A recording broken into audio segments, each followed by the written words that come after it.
তুমি আমার ছোট বোনকে বিয়ে করতে আসছো? আলহামদুলিল্লাহ, আগামী বৃহস্পতিবার গায়ে হলুদ, শুক্রবার বিয়ে, দোয়া করো। অসম্ভব, আমি তোমাকে পছন্দ করে আমি তোমাকে বিয়ে করব। কি? আমি নিজে বিয়ে না করে আমার ছোট বোনকে বিয়ে করাইতেছি, আর সেই তুমি আমার ছোট বোনকে বিয়ে করতে আসছো? মা, এই বিয়ে হবে না, কারণ এই ছেলেকে আমি পছন্দ করি, ওকে আমি বিয়ে করব। কিন্তু সেতু, আমি তো মিতুকে বিয়ের জন্য পছন্দ করে ফেলছি। আর সেতু, আমি তো তোমাকে পছন্দ করি। আর আমার পছন্দ হয়েছে ছোট মিয়াকে।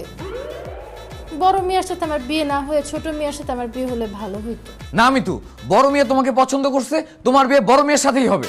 ফালতু কথা একদম বলবা না। বড় মিয়াকে আমি পছন্দ করি, ওকে আমি বিয়ে করব। তুমিও ফালতু কথা বলবা না। ছোট মিয়া তোমাকে পছন্দ করে, বিয়ে হলে ছোট মিয়ার সাথে তোমার বিয়ে হবে। আমি করবো মিতুকে বিয়ে। এই,